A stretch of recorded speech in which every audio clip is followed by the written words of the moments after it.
말씀 보겠습니다. 오늘은 말씀이 아니고요.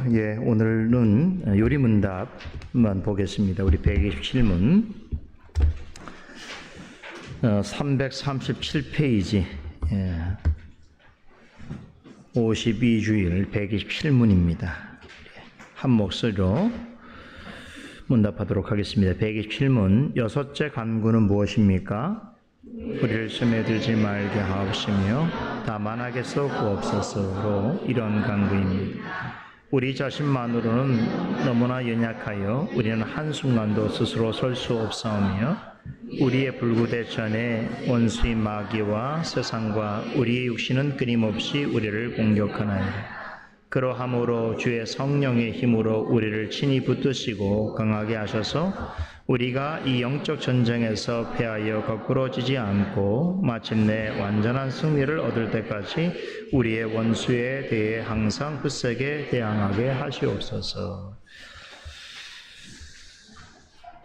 오늘은 예수님께서 가르쳐주신 주기도문의 6번째 간구를 살펴보는 4번째 시간으로 오늘은 6번의 간구에 대한 마지막 해설을 전해드리도록 하겠습니다. 우리가 지난주에 우리를 시험에 들게 하지 마옵시며 라고 하는 이 내용을 중심으로 시험에 든다는 의미가 무엇인가, 그리고 시험에 들지 않도록 하기 위해서 우리가 마땅히 알고 행해야 할 바가 무엇인가에 대해서 살펴보았습니다. 오늘은 이제 이 6번째 간구의 2번째 파트의 내용이라고 하시는 다만 악에서 구하옵소서라고 하는 이 내용을 중심으로 특별히 하이델베르 요리문답에서 우리에게 전하여 주고 있는 이 해설 내용을 중심으로 해서 함께 6번째 간구에 관한 모든 가르침을 최종적으로 마무리해 보도록 하겠습니다. 자, 여기 보면 마지막 간구로서 우리를 시험에 들게 하지 마옵시며 라고 한 후에 다만 악에서 구하여 주옵소서라고 기도하라고 명하셨지요. 자, 그런데 이제 이 2번째 내용을 생각할 때 우리가 먼저 생각해 봐야 될 것은 주님께서 말씀하신 악이란 무엇인가 라고 하는 것이에요. 우리를 악에서 구하여 주옵소서라고 했을 때 이 악은 무엇을 가리키는가라고 하는 건데 하이델베르 요리문답에서 이 부분을 잘 정리해서 말하고 있습니다. 3가지 내용이죠. 우리를 끊임없이 공격하고 있는 3가지 것이 있다라고 말하는데 첫 번째는 뭡니까? 우리의 불구대천의 원수인 마귀, 그렇죠? 두 번째는 세상, 그렇죠? 마귀의 지배 아래 있는 세상. 세 번째는 우리 육신. 다시 말해서 모든 사람이 본성적인 부패함으로써 가지고 있는 사람의 육신인 것이죠. 자, 성경은 이 땅에서 하나님을 믿고 따르는 성도는 이 세상을 사는 동안 바로 이 3가지의 원수가 되어지는 대상과 끊임없이 투쟁하는 상황 가운데 있다. 이것을 영적 싸움, 영적 전쟁이라고 말할 수 있는 것이죠. 그런데 이 싸움이 의식을 하든 의식을 하지 않든 간에 우리의 생 가운데 끊임없이 일어나기 때문에 예수님께서 우리에게 뭐라고 말씀하셨냐면 날마다 하나님께 다만 우리를 악에서 구하여 주옵소서라고 간구하라라고 말씀하신 것이죠. 자, 우리가 이 6번째 간구의 이제 마지막 내용에 대해서 신중하게 살피고 우리가 날마다 기도하지 않을 수 없는 이유가 있는데, 자, 일단 6가지 간구, 6번째 간구의 내용은 2문장, 2기도로 이루어져 있죠. 우리를 시험에 들게 하지 마옵소서라고 하는 기도와 다만 우리를 악에서 구하옵소서라고 하는 기도인데, 지난 시간에 살펴봤습니다만 그 앞에 우리를 시험에 들지 말게 하옵소서라고 하는 기도는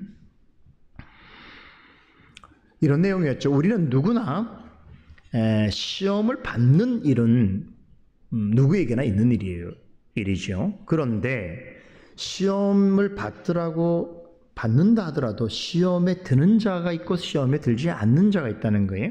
우리에게 늘 끊임없이 마치 밀려오는 바닷물처럼 늘 시험은 우리에게 다가오지만 그 시험 가운데 들지 않도록 하기 위해서, 다시 말해서 마귀의 미혹을 받아서 죄 가운데 우리가 넘어지지 않도록 하나님의 도우심을 구하는 기도였다면, 이제 오늘 살펴보게 될 이 두 번째, 다만 악에서 구하옵소서라고 하는 내용은 모든 악으로부터 우리를 구하여 주시기를 더욱 적극적으로 간구하는 기도라고 할 수 있습니다.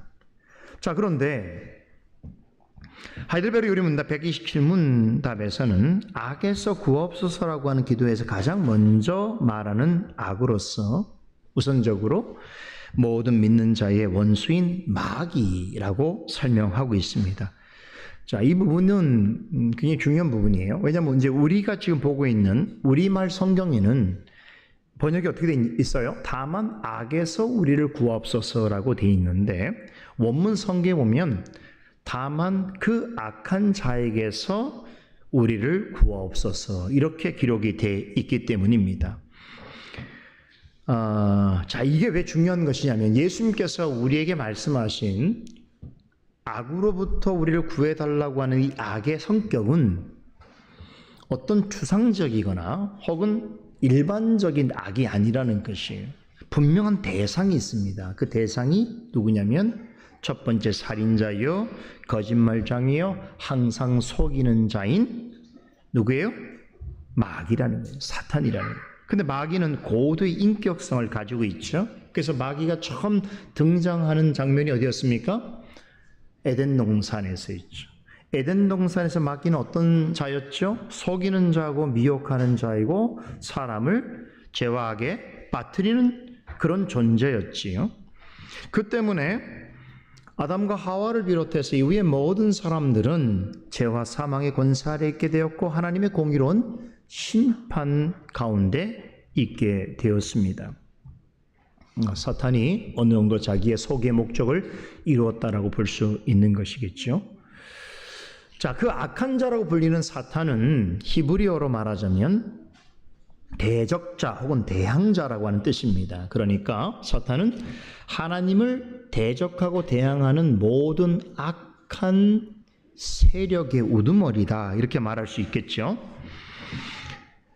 그의 이름에서 알 수 있듯이 모든 악은, 모든 어둠은 하나님을 대적하는 머리인 사탄으로부터 나온 것이다 라고 말할 수 있습니다. 우리 성경에는 이 사탄을 마귀라고 부르기도 합니다. 그러니까 성경은 사탄 곧 마귀를 종종 예수님께서 이 기도 가운데 가르쳐 주신 것처럼 특정하여 그 악한 자라고 명명합니다. 특히 이 사도 바울은 그의 서신에서 마귀를 말할 때는 그 악한 자라고 하는 표현을 여러 차례 사용합니다. 사도 요한도 그랬고요. 또 예수님께서도 지금 말씀드린 것처럼 우리에게 기도를 가르쳐 주실 때에 그 악한 자, 마귀를 그 악한 자라고 표현하십니다. 자, 이런 내용을 근거로 보게 될 때에 지금 우리가 살펴보고 있는 여섯 번째 강구의 두 번째 내용인 다만 악에서 구하옵소서라고 번역된 이 말은 실제적으로는 우리를 그 악한 자 곧 사탄 혹은 마귀로부터 구원해 주소서, 구해 주소서라고 하는 기도로 이해하는 것이 자연스러운 것이고, 그런 의미를 이 하이델베르 요리문답 이 작성자들이 충분히 이해했기 때문에 127문답에서는 우리가 이 기도에 있어서 먼저 우리가 구함을 받아야 될 대상으로서 우리의 불구대천인 원수인 마귀라고 구체적으로 쓰고 있는 것이지요. 그러니까 다만 악에서 구하옵소서라고 하는 기도는 우리가 이 세상을 살아가는 동안 특별히 하나님의 백성으로서 끊임없이 우리의 이 불구대천이란 말은 어떤 뜻이에요? 처음부터 우리에겐 원수된 자라는 거죠. 왜 그렇습니까? 우리가 아담의 육신의 본성을 받게 되었을 때에 그 아담을 속인 자, 최초의 하나님의 형상대로 지음받은 자를 미혹하여 모든 그의 육체적 후손들을 다 죄와 사망 가운데 빠뜨린 자기 때문에 정말 우리에겐 불구대천의 원수가 되겠지요. 이 불구대천의 원수가 끊임없이 우리를 공격하는 것이 우리에게는 영적 전쟁이 될 수 있는데, 이런 영적 전쟁에서 그가 실제로 마귀가 주도하는 전쟁도 있고 또 마귀가 자기 편에 있는 악한 자들을 동원하여서 싸우는 전쟁이 있기도 한데요. 또 우리 안에 있는 마음의 정욕을 이용해서 그 싸움을 일으키기도 하고요. 어떤 형태든지 마침내 온전한 승리를 전국적으로 얻을 때까지 우리의 원수에 대해서 우리가 굳건히 저항할 수 있도록 우리를 도와주옵소서, 우리에게 힘을 주옵소서라고 하는 그런 기도의 내용이다라고 가르치고 있습니다. 자, 우리가 이렇게 기도할 수 있는 근거가 무엇인가 하면 그것은 바로 우리 자신에게 있지 않습니다. 우리 주 예수 그리스도에게 있다고 봐야 하는데, 자, 이 부분에 있어서 우리는 또 창세기 말씀을 다시 한번 기억해 봐야 되겠지요. 사탄의 처음 등장과 함께 사람의 타락이 이루어졌고, 그리고 하나님의 신문과 판결이 이루어졌을 때에 하나님께서 어떻게 하셨습니까? 이제 스스로는 하나님께 행위로 다가갈 수 없는, 구원의 길을 열 수 없는 인간에게 하나님께서 또 어떻게 하셨어요? 장차 여자의 후손을 통하여서 너희를 구원하시겠다라고 말씀하셨지요. 바로 그 여자의 후손이 예수 그리스도가 되는 것이죠. 놀랍게도 하나님께서는 예수 그리스도는 말씀을 하지 않으셨지만 앞으로 오실 예수 그리스도를 아담과 하와가 범죄하였을 때에 여자의 후손이라고 하는 말을 통해서 이미 그리스도에 의한 구원을 선포하셨다는 것인데요. 우리가 잘 아는 창세기 3장 15절, 내가 너로 여자와 원수가 되게 하고 내 후손도 여자의 후손과 원수가 되게 하리니 여자의 후손은 내 머리를 상하게 할 것이요 너는 그의 발꿈치를 상하게 할 것이다 라고 하는 말씀은 누구에게 주신 겁니까? 뱀에게 주신 거예요. 뱀에게. 그렇죠? 사탄에게 주신 거란 말이에요. 이 말씀을 통해서 우리에게가 아니고 우리의 불구 대천 원수인 마귀에게 하나님이 직접 말씀하셨어요. 내가 너희의 머리를 상하게 할 여자의 후손을 보내겠다라고 약속하셨다는 것이죠. 예수님께서 이 땅에 오신 두 가지 목적을 크게 우리가 말한다면, 첫 번째는 우리를 마귀의 속박에서 구원해 주시기 위한 것이고, 또 다른 하나는 마귀의 머리를 으깨시기 위한 것이죠. 하나님께서 약속하신 창세기 15장 3장 15절의 그 약속을 그리스도를 통해서 이루시기 위하여서 그리스도께서 오신 것이라고 볼 수 있는데, 이 약속을 어떻게 이루시냐면 그리스도께서 십자가에 달려 우리를 대신하여 돌아가실 때 어떻게 하셨습니까? 바로 이 하나님의 언약을 실제적으로 이루시게 되는데요. 지금 말씀드렸던 이 두 가지, 우리를 마귀의 속박에서 구원하시고 마귀의 머리를 으깨버리시겠다라고 하는 이 하나님의 약속을 십자가에서 동시에 이루셨습니다. 그때 그리스도께서는 우리의 구원자로서 또한 우리의 장수요 장군으로서 우리 앞에 나아가셔서 마귀와 그의 뱀의 후손들이 공격하는 모든 것을 그리스도의 십자가 보혈과 부활의 능력으로 그것을 막으시고 승리하신 것입니다. 자, 그러면 우리 이런 질문을 하게 되는 거죠. 그렇다면 그리스도께서 십자가에서 이미 그 전쟁에 이기셨고 승리하셨는데 왜 우리는 계속해서 시험에 들게 마옵시고 다만 하겠소 구하옵소서라고 기도해야 하는 것인가? 그렇죠? 자, 잘 들으세요.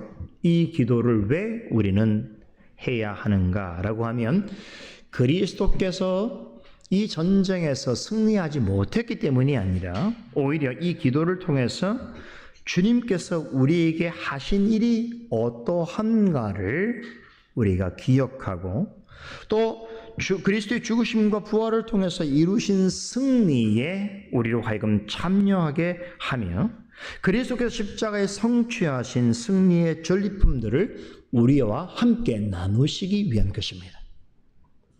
굉장한 것이죠. 그렇죠. 여기서 한 가지 기억할 것이 있습니다. 주님께서는 우리의 구원을 위해 하나님의 약속을 이루시고 약속하신 모든 일을 행하셨습니다. 그로써 우리는 구원받은 하나님의 자녀가 되었습니다. 그런데 여전히 우리는 이 땅에서 살아가야 하는 구원받은 이후의 삶이 우리에게 남겨져 있습니다. 이 기간 동안은 주님께서 다시 오시는 날까지 끈질기게 이 마귀와 악한 세력들이 우리를 공격하고 괴롭힙니다. 그리고 우리는 그들에 대해서 끊임없이 영적 전쟁을 수행해 가야 하는 것입니다. 주님께서는 이런 우리의 영적 형편을 너무나 잘 아시고 우리를 시험에 들게 하지 마옵시고 다만 악에서 구하옵소서라고 기도하라고 명하셨습니다. 그리고 실제로 이 영적 전쟁에서 끝까지 싸워 이길 수 있는 방편까지 제공해 주셨습니다. 지난주에 이 방편 두 가지 있다고 그랬죠. 뭐였습니까? 깨어 기도하는 것입니다. 우리가 말씀을 깨닫고 그 말씀에 근거하여 믿음의 기도로 나아가게 될 때에 하나님께서는 그 기도를 사용하셔서 마귀와 악한 세력과의 전쟁에서 승리하게 하십니다. 다시 말해서 이미 그리스도께서 십자가에서 승리하신 그 승리에 우리도 참여하게 하시는 것입니다. 여러분이 좋아하는 각자의 스포츠가 있을 텐데요. 여러분 스포츠를 이렇게 보면서 관람하면서 즐거움을 누리는 사람도 있지만 실제로는 그 스포츠는요. 내가 그 스포츠에 참여할 때 그 스포츠가 가지고 있는 가장 좋은 것들을 누리게 되는 것이에요. 그런 것처럼 그리스도께서 십자가 이루신 그 놀라우신 승리의 전유물들을 우리가 맛보기 위해서는 우리도 그와 같은 승리를 영적으로 행하는 삶을 살아갈 때만이 우리가 그 가치를 느낄 수 있는 것이죠. 그냥 관람자로서 있는 것이 아니라 참여자로서의 삶을 살아가도록 하시는 것입니다. 그러므로 우리가 이 땅에서 이러한 영적 싸움을 한다는 것은 단지 우리에게 영적으로 피곤하고 고단한 일이 우리에게 주어졌다라고 하는 부정적인 인식을 가져서는 안 되는 것이고 이미 그리스도께서 이 십자가에서 이루신 그리스도의 승리의 산물들을 내가 행하는 영적인 전쟁을 통하여 맛보고 나도 쟁취하며 누리게 하시는구나라고 생각해야 하는 것입니다.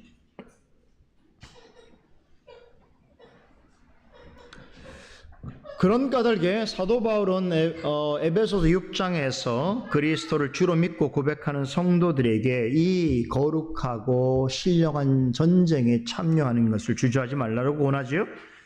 에베소 6장을 보게 되면 바울은 주님께서 다시 오실 날이 가까우는 마지막 때를 살아가는 성도들을 향해서 이같이 명합니다. 정말로 너희가 주 안에서와 그의 능력으로 강건하여지고 마귀의 괴계를 능히 대적하기 위하여 하나님의 전신갑주를 입으라라고 명하지요. 자, 성도가 이 땅에서 구원받은 자로 사는 날 동안 계속해서 행해져야 할 일들이 무엇인가 하면 바로 영적인 전쟁입니다. 제가 지난주에 그런 말씀드렸죠. 마귀는 가장 부지런한 존재다라고 말씀드렸습니다. 마귀는 한시도 가만히 있지 않습니다. 오는 사자와 같이 먹을 것을 찾다가 조금만 틈을 보이게 되면 으르렁거리고 와서 삼키려 하는 것이죠. 그런 일들이 우리의 생에 사는 날 동안 계속 되어지는데 그런 일을 위해서 주님께서는 성도가 감당해야 될 이 영적 전쟁은 이미 그리스도께서 십자가에서 완전한 승리로 이루신 것이지만 그리스도로 말미암아 구원받은 성도라고 한다면 이 땅에 사는 동안 누구나 참여해야 하는 것이기 때문에 먼저 뭐라고 얘기했죠? 주 안에서와 그의 능력으로 강건하여 져라 이렇게 말했습니다. 다시 말하면 영적 싸움을 싸우려고 한다면 그것은 나의 힘으로 나의 능력으로 되어지는 것이 아니라 주께서 베푸시는 힘과 지식으로 싸워야 한다는 것이지요. 주님께서 주시는 능력과 지혜를 얻은 사람만이 영적 전쟁에서 승리할 수 있는 것입니다. 그러기에 바울 사도는 주님 안에서 행하는 이 전쟁의 성격을 이렇게 설명합니다. 들어보세요. 에베소 6장 12절에 우리의 씨름은 혈과 육에 대한 것이 아니요 정사와 권세와 이 어둠의 세상 주관자들과 하늘에 있는 악한 영들에게 대함이라 라고 했습니다. 자, 이 영적 전쟁의 본질은 사람하고 싸우는 게 아니라는 거예요. 어떤 정부랑 싸우는 것이 아닙니다. 어떤 사상이나 물질과 싸우는 것이 아니라 마귀와 악한 영들과 그들의 지배 아래에 있는 어두운 세계의 지배자들과 상대하여 싸우는 것이라는 것을 분명히 말합니다. 즉, 이 전쟁은 영적이고 신령한 싸움인 것이지요. 그래서 이 전쟁을 수행하게 될 때에 갖추어야 할 무기도 하나님이 주시는 것으로 행해야 되는 것이죠.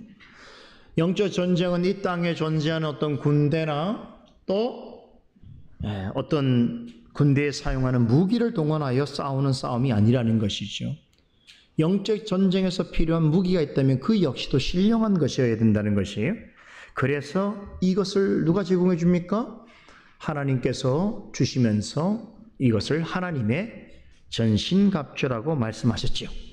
이 전신갑주가 또 무엇으로 이루어져 있는가 하면 진리의 띠, 의의 흉배, 또 평안의 복음, 믿음의 방패, 구원의 투구, 그리고 성령의 검, 곧 하나님의 말씀으로 이루어져 있다라고 전합니다. 이처럼 하나님께서 우리에게 공급해 주시는 영적이고 신령한 무기를 우리가 착용할 때에 비로소 마귀와 그 악한 세력과의 영적인 전쟁에서 승리할 수 있다는 것이죠. 그런데 이 영적 전쟁에서 승리라고 한다면 상대방을 어떻게 쳐야 되잖아요. 승리라고 하는 거 무릎 꿇어야 되잖아요. 그래야 승리되는 거 아니겠어요? 그러하기 위해서 우리에게 주신 공격형 무기가 있다는 거죠. 그것은 오직 성령의 검, 곧 하나님의 말씀입니다. 그러니까 하나님의 말씀으로 영적 전쟁은 끝나는 거예요. 하나님의 말씀은 영적 전쟁의 활용 정점이에요. 승리를 위해서는 영적 전쟁이 있어야 돼요. 그렇죠? 스포츠 이야기를 다시 하면 아무리 많은 공격이 있어도 골을 넣지 못하면 점수를 얻을 수 없는 것처럼 우리도 아무리 많은 수비를 잘하더라도 결국 말씀으로 공격하지 않으면, 말씀으로 무찌르지 않으면 영적 전쟁에서 승리할 수 없다는 것이죠. 그래서 단 한 가지의 공격형 무기를 우리에게 주셨어요. 그것은 바로 하나님의 말씀이죠. 말씀이 있다는 게 얼마나 커다란 복이고 은혜인지 몰라요. 모든 게 다 갖추어져 있는 교회이고 믿음의 공동체라고 하더라도 말씀이 없다면 영적 전쟁에서 승리하기가 어렵습니다. 바울은 이 교훈으로 그치지 않고 우리가 영적 전쟁에서 하나님의 말씀을 잘 사용하려면 어떻게 해야 하는지에 대해서 다음과 같이 교훈합니다. 에베소 6장 18절인데요. 잘 들어보세요. 모든 기도와 간구로 하되 무시로 성령 안에서 기도하고 이를 위하여 깨어 구하기를 항상 힘쓰며 여러 성도들 위하여 구하고라고 전합니다. 그러니까 마귀와 악한 세력과의 대적하는 이 신령한 전쟁에서 마침내 승리하려면 어떻게 되는가? 말씀이라고 하는 공격형 무기를 가지고 나아가되 성령 안에서 깨어 기도해야 된다는 거예요. 그래서 여러분 우리 개혁교회에서 강조하는 것이 바로 말씀과 기도입니다. 말씀과 기도는 가장 좋은 은혜의 방편인 것이죠. 마치 동전의 양면 같은 것이 말씀은 항상 기도를 수반하고 기도는 말씀을 요청하는 것이죠. 이 두 가지가 서로 따로 떨어져 있으면 빈곤해지는 것이에요. 그렇죠?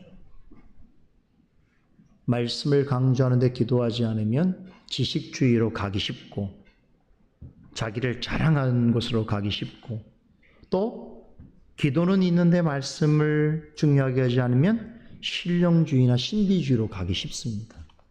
그죠? 말씀과 기도가 늘 동전의 양면처럼 조화를 이루어야 되는 것이죠. 여러분 스스로 생각해 보세요. 내가 나의 신앙 생활이 과연 말씀과 기도가 잘 조화를 이루고 있는 삶을 살아가고 있는가? 이 두 가지가 잘 조화를 이루지 않으면 그냥 삐걱대게 돼 있어요. 어려움이 반드시 생깁니다. 함정이 생기죠. 유혹이 생기죠.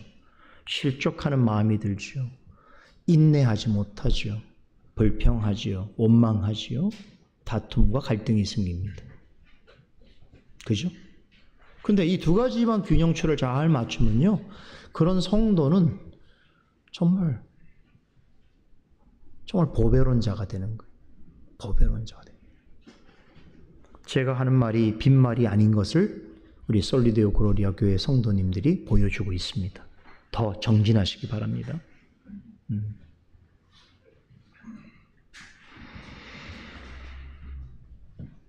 여러분, 왜 우리가 말씀을 가지고 나아가되 기도해야 되겠습니까? 기도한다는 것은 이 싸움의 전적인 주도권과 승리의 조건이 우리에게 있지 않다는 걸 말하는 것이죠. 오직 하나님의 도우심을 구하고, 그리고 하나님의 도우심 가운데 있을 때만 영적 선정에서 승리할 수 있다는 것을 말해주고 있습니다. 아까 제가 그런 말씀을 드렸는데요, 우리의 영적 싸움의 대상은 사람이나 물질이 아닙니다. 자, 예를 한번 들어봅시다. 나의 주변에 있는 어떤 성도가 어떤 죄 가운데 빠졌다고 생각해 봅시다. 우리가 싸워야 할 영적 전쟁의 대상은 그 죄를 지은 사람일까요? 아닙니다. 우리가 싸워야 할 것은, 대상은 죄 가운데 있는 성도가 아니라 그를 죄 가운데로 넘어뜨린 마귀와 악한 세력입니다. 또 한 가지는 그 사람이 가지고 있는 부패한 본성과 그 안에 있는 죄에 대해서 우리가 싸우는 것이죠. 바로 이런 의미가, 이 싸움은 혈과 육에 관한 것이 아니다라는 것입니다. 그렇기 때문에 내가 아는 어떤 사람이 어떤 일로 인해서 범죄하여 넘어지더라도 우리는 이렇게 생각해야 돼요. 죄는 미워하더라도 사람을 정죄하거나 저주해서는 안 되는 것입니다. 그죠? 오늘 오전 강설에 있는 것처럼 가인 같은 자를 향해서도 하나님께서 오래 참으시고 또 복음의 지식을 전해주신다고 할 때는, 가인 같은 자라고 할지라도 어떻다는 거예요? 하나님의 형상을 지닌 존재로서의 가치가 있다고 한다면 하나님께서 소중히 여기신다라는 것이죠. 물론 가인은 돌이키지 않았습니다만, 가인 같은 이에게, 가인보다 더한 이에게도 돌이킬 수 있는 기회를 늘 주시는 분이신 것이죠. 그렇죠? 그래서 어떤 사람이 죄 가운데 빠져 있다고 하더라도 그것을 보고 그 사람을 완전히 정죄하거나 저주하는 것은, 그것은 월권입니다. 우리가 오히려 가까이 있는 사람, 우리의 형제 자매들 중에 누군가 그런 죄 가운데 빠져 있다고 한다면 우리가 해야 할 것은 뭐겠어요? 그를 죄 가운데로 넘어뜨린 악한 세력의 실제를 인정하면서 그가 그런 상태에서 하나님의 은혜와 사랑으로 극복하여 하나님의 사람으로 다시 온전해지기를 바라여, 또 한편으로는 그런 성도의 넘어짐이 곧 나의 넘어짐에 대한 한 가지의 예고인 줄 알고 나는 항상 조심하고 경계하여 그처럼 되어서 다른 사람을, 교회를 근심케 하지 아니하고 오히려 그런 일을 통해서 하나님 앞에서 애통하고 그리고 기도할 수 있어야 하는 것이죠. 가인에게, 우리가 모든 죄인에게 나타날 수 있는 거의 총전형적인 성격이 다 가인에게서 볼 수 있는데, 한 가지 볼 수 없는 게 뭐였습니까? 끝까지 회개하지 않는다는 거예요. 끝까지 자기 주장을 굽히지 않는다는 거. 이게 가인의 특성이에요. 끝까지 하나님하고 씨름하려고 하는 것이죠. 돌아서지 않습니다.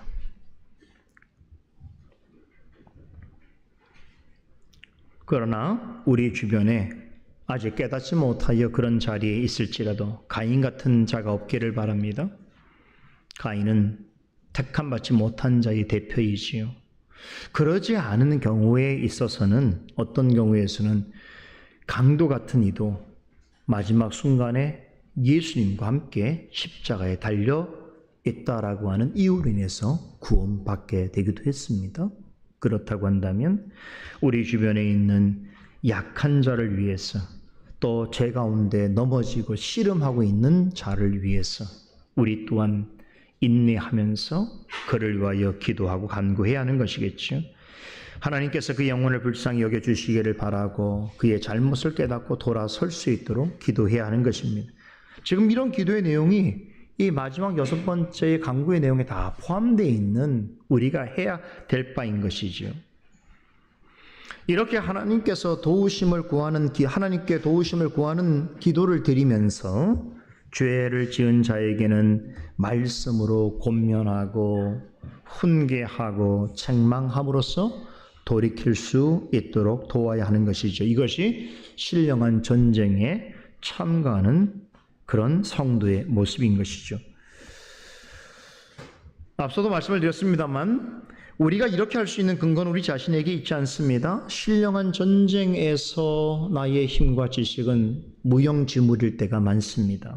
여러분 다 경험하셨을 거예요. 어떤 영적인 시험 혹은 영적인 싸움이라고 할 때에 내 식으로 내 방법으로 하는 것은 이미 패배를 선언한 것과 마찬가지입니다. 하나님의 전신갑주를 입고 말씀을 따라서 그리스도를 의지하는 기도로 나아가야 하는 것입니다.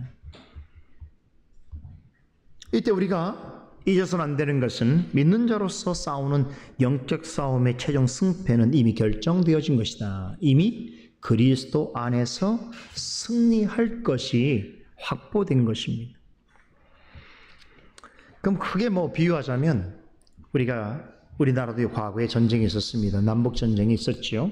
6.25가 있었는데 이미 전쟁에서는 승리했는데 조그마한 전투는 계속 진행되고 있는 것이죠. 이미 큰 전쟁에서는 그 전쟁이 우리의 편의 승리라고 선포되었지만 아직도 그 전쟁이 종료되지 않은 거로 인해서 각 지역마다 자기 형편마다 여전히 전투를 계속 하고 있는 양상인 것입니다. 그럴 때 우리도 그런 전쟁에 속하여 있는 자일 수 있지만 궁극적으로 우리가 지금 감당해야 될 영적 전쟁의 승패는 그리스도로 인하여 십자가에 우리를 대신하여 죽으시고 부활하신 그리스도께서 성취하신 일로 인해서 이 전쟁은 이미 승리로 판명났다라고 하는 사실을 기억하고 있어야 하는 것입니다. 그렇지요? 그럼에도 구원받은 자에게 신령한 전쟁을 허락하시는 것은 아까 말씀드렸죠? 이미 그리스도께서 이기신 그 승리에 우리를 참여하게 하시는 것이, 그리고 그리스도께서 십자가의 완전한 구속을 통하여 이루신 좋은 은택과 선물들을 마치 전유물처럼 우리에게 나눠주시기 위함인 것입니다.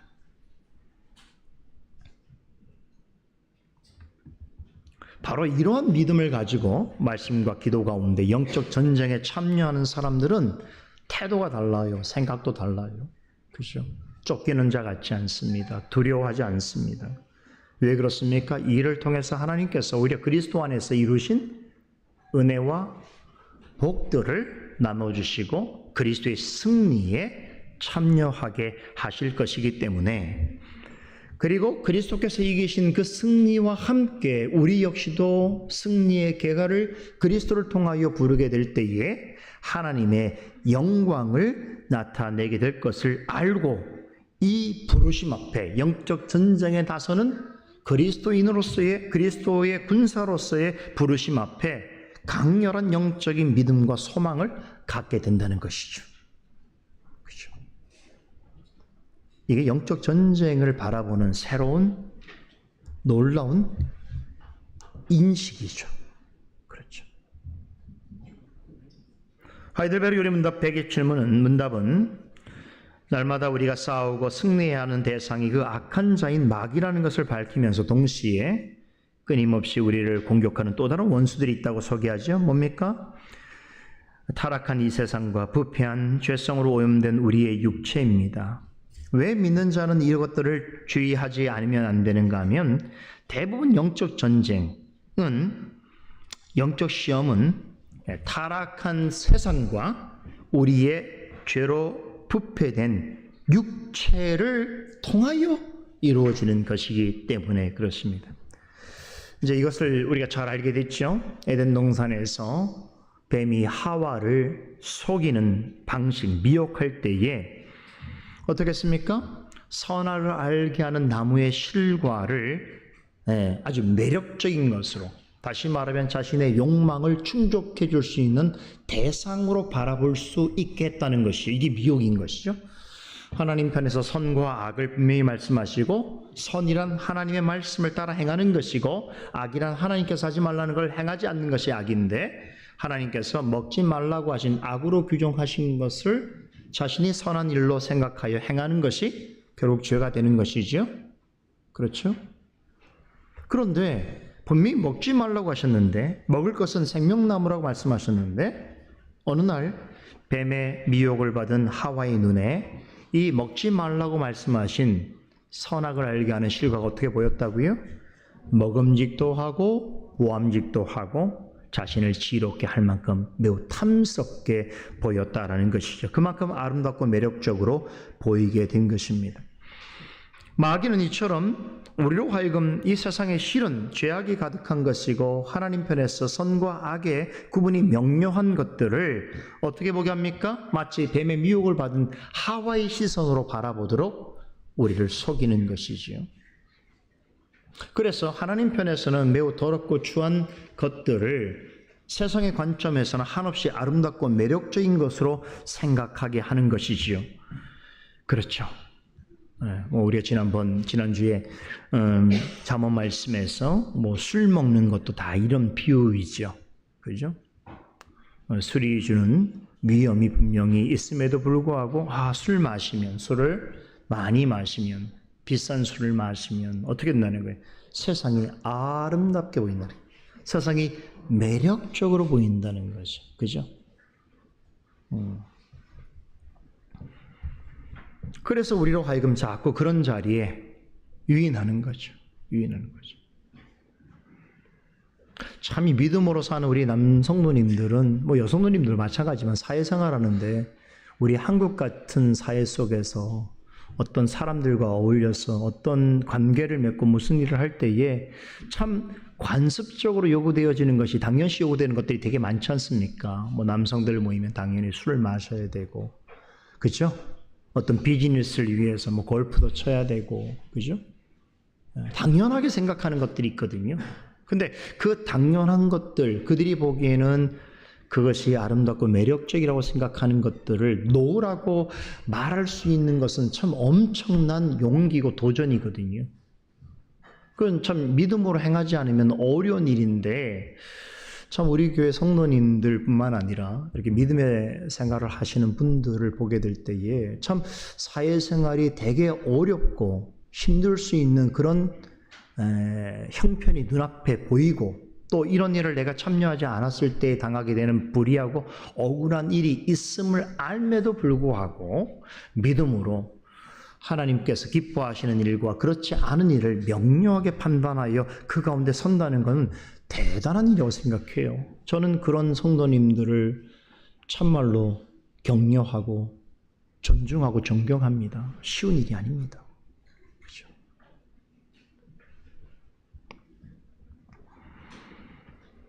세상은 우리로 하여금, 마귀는 우리로 하여금 타락한 세상의 그 아름다움과 매력에 빠져서 그곳에 몸을 담고 깊이 잠겨 살도록 요구합니다. 그리고 조금 더 지나치게 되면 어떻게 됩니까?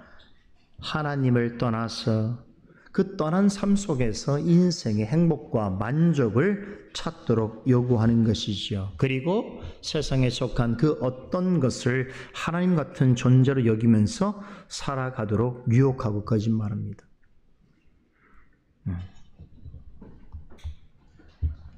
그죠?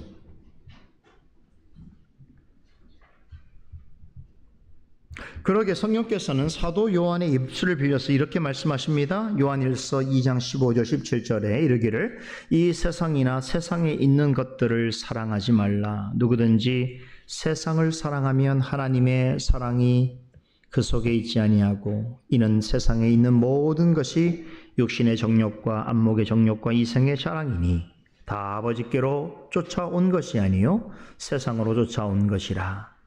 이 세상도 그 정욕도 지나가되 오직 하나님의 뜻을 행하는 이는 영원히 거하느니라 라고 말씀하셨습니다.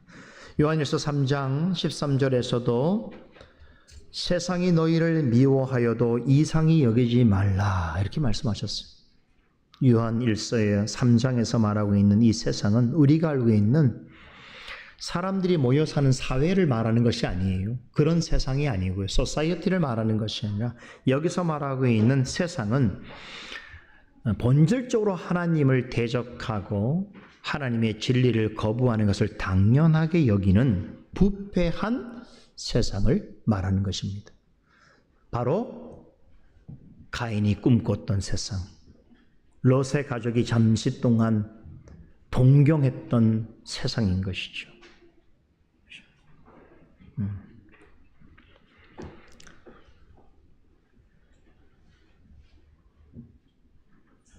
자, 이런 세상에 머물게 되면 그들이 생각하는 방식과 사실은 비슷해지게 됩니다. 생각이 같아지게 되죠.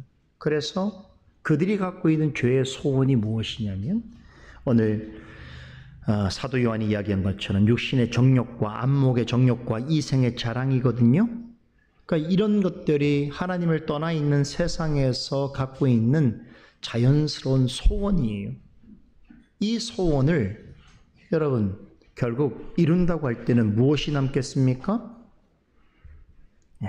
오늘 오전에 말씀드린 것처럼 바로 롯의 가족 같은 불행한 결말이 있게 되는 것이죠. 소돔과 고모라 성이 너무나 화려하고 너무 크고 또 현대적이어서 그곳에 가면 돈을 벌 수 있을 것 같고 성공할 수 있을 것 같고 그것이 나의 인생에 만족을 줄 수 있을 것 같아서 하나님도 버리고 믿음의 사람도 떠나서 그곳으로 가서 정착하며 살 수 있다고 생각했으나 시간이 지나면서 어떻게 했다고요? 그래도 믿음을 가지고 있는 롯은 소외자가 되고 그리고 어릴 때부터 그 소돔과 고모라 성의 생활 속에서 자라는 아이들, 자녀들은 전부 그 소돔과 고모라 성 사람들하고 똑같이 돼버려요. 나중에 그 충격적인 얘기를 제가 전해드릴게요. 그런 죄악 가운데 있으면서 자신이 죄인이라고 생각하지 않는 방식이죠. 그래서 나중에는 롯과 그 자녀들하고 대화가 되지 않습니다. 그래서 가정 안에 머물지 못하고 자기 집도 있음에도 불구하고 그래도 믿음을 가졌던 롯은 어떻게 합니까? 그 집을 벗어나서 다른 곳을 전전하는 거예요. 지나가는 사람들하고 대화를 시도하는 거예요.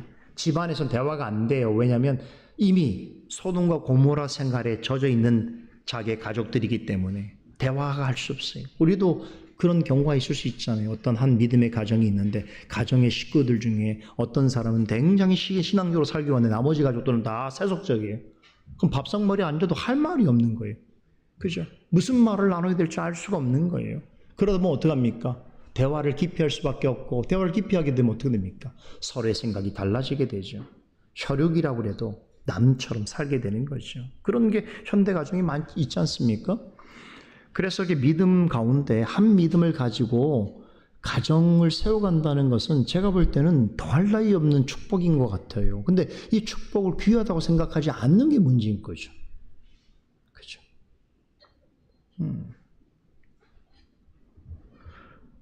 여러분 세상에서 말하고 있는 죄의 소원이라는 것이 무엇입니까? 육신의 정욕과 안목의 정욕과 이생의 자랑입니다.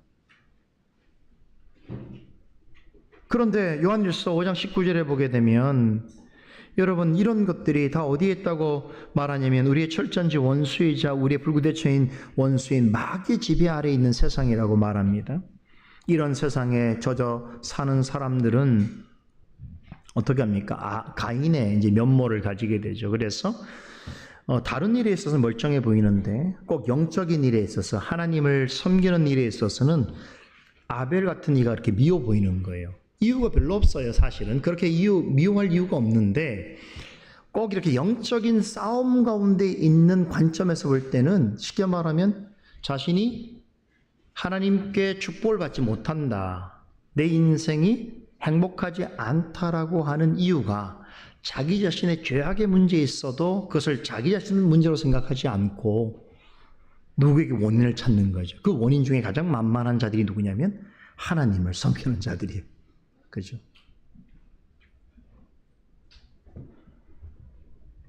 그래서 그들은 마치 세상에 빠져 살고 있는 사람들은 하나님의 자녀를 미워해도 괜찮고 핍박해도 괜찮은 어떤 권리를 가지고 있다고 생각해요.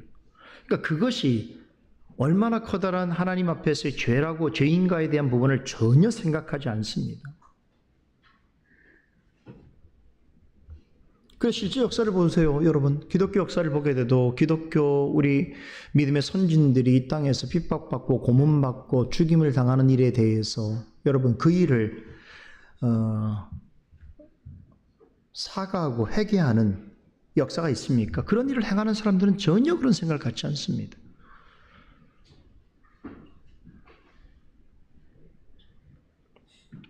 그런데 마귀는 이런 세상을 참으로 사랑합니다. 타락한 세상을 통해서 믿는 자들과 그들이 속해 있는 교회를 유혹하고 넘어뜨리기를 좋아하는 것이죠. 자, 또 한 가지 마지막 내용인데 우리가 싸워야 하는 대상은 부패한 인간의 본성입니다. 성경과 하이델베르 요리문답은 이것을 육체라고 하는 말로 표현하고 있는데 사도 바울이 로마서 8장에 보면 육체에 대해서 참 자세하게 설명해요. 나중에 기회 되시면 로마서 8장 보시면 좋겠는데요. 간단하게 말씀을 드리면 육체를 뭐라고 표현하냐면 성령의 법과 반대되는 것이라고 말합니다. 다시 말하면 우리가 거듭난 자이라면 성령의 법을 쫓아 살아가야 하는데 우리의 옛사람 혹은 하나님을 믿지 않는 사람들은 어떻다고요? 이 육체의 법을 따라 살기를 기뻐한다는 거예요. 그러면 육체를 따라 사는 삶이 어떠한 것인지에 대해서 사도 바울이 갈라디아서 5장 19절에서 20절에 이렇게 설명합니다. 여러 가지를 얘기해요. 육체의 법을 따라 사는 사람들이 행하는 일들이 뭐냐?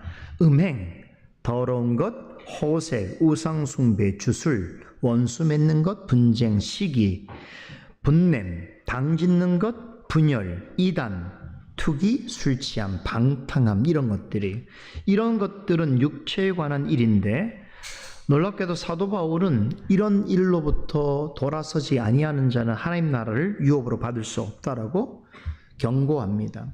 그러면서 이러한 육체의 일과 반대되는 것, 현저하게 반대되는 것을 설명할 때 그 유명한 뭐겠어요? 성령의 열매를 언급합니다. 성령의 법을 따르는 자에게 나타나는 하나님의 품성. 얘기해 볼까요? 사랑과 희락과 화평과 오래 참음과 자비와 양성과 충성과 온유와 절제. 이것은 아까 말씀드린 육체의 일과 현저하게 다른 성령의 법을 따라 사는 사람들에게 나타나는 열매라는 것이지요. 지금까지 말씀드린 부패한 사람의 육체는 오직 말씀을 따라 성령님의 인도하심을 받아 살아가는 사람들에게 있어서는 바로 투쟁의 대상이 됩니다. 구원받은 자라고 하더라도 부패한 육체의 본성이 있습니다. 그래서 가끔 우리도 믿음의 사람도 가끔 우리 속에서 옛사람이 고개를 쳐들지요. 근데 옛날에는 믿음이 지금처럼 성숙하지 않았을 때는 그 옛사람인지 몰라요. 근데 이제 믿음을 가진 사람은 자신의 속에서 이 습관적으로 반복적으로 막 머리를 들이밀고 내 마음의 주인처럼 행사하려고 하는 그 옛사람의 실체를 보게 되면서 그 옛사람이 마치 내 마음속에 있는 성령의 법을 쫓는 것을 방해하고 비난하고 좌절케 만들 때 뭐라고 우리 고백합니까? 오호라 나는 곤고한 자로다 라고 하나님 앞에 고백하게 되는 것이지요. 그렇죠. 그러면서 사도 바울처럼 내 안에 죄가 거하니라 라고 말하게 되는 거예요. 그죠? 새 사람인데도 우리가 이러한 죄에 빠질 수도 있는 것이죠. 에베소 4장에서는 옛사람의 본성대로 살아가는 것을 하나님을 모르는 이방인의 삶으로 묘사합니다. 그러면서 이렇게 표현합니다.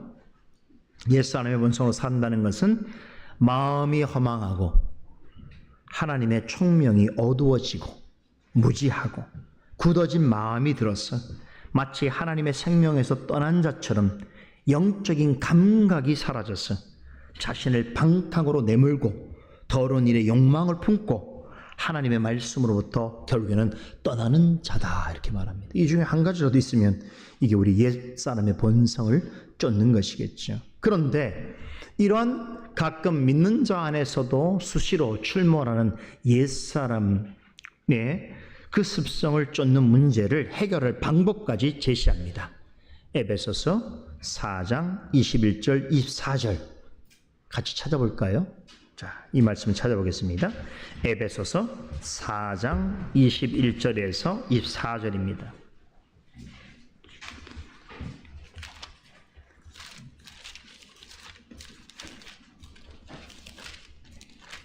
자, 한 목소리 읽어볼까요? 에베소 4장 21절에서 24절까지 읽습니다. 진리가 예수 안에 있는 것 같이 너희가 과연 그에게서 듣고 또한 그 안에서 가르침을 받았을진데 너희는 유혹의 웃음을 따라 썩어져가는 구습을 쫓는 옛사람을 버리고 오직 심령으로 새롭게 되어 하나님을 따라 의와 진리의 거룩함으로 지으심을 받은 새 사람을 입으라.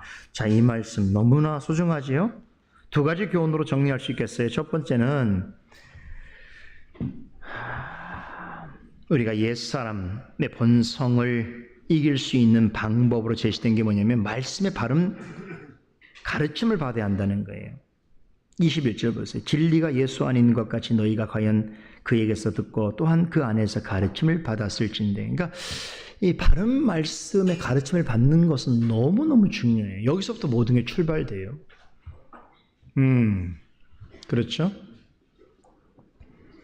우리 부모님들이 신앙 안에서 자녀들한테 이런저런 것들을 많이 이야기하고 교훈할 수 있습니다. 나중에는 이제 지금은 어리지만 장성해서 이제 뭐 가정을 이룬다고 할 때도 이야기할 것이 많은데, 근데 뭐 여러 가지 얘기할 수 있겠지만 이 중요한 것 하나만 잘 갖춰지면 그렇게 많은 이야기를 잔소리처럼 할 필요가 없습니다. 그게 뭐겠습니까? 말씀의 바른 가르침을 항상 듣고 확신한 일에 거하게 하는 것. 그게 답이에요. 그러면 하나님의 사람으로 제 역할을 하며 살아갑니다. 두 번째는 유혹의 욕심을 버리고 새 사람이 되어야 하는 것인데요.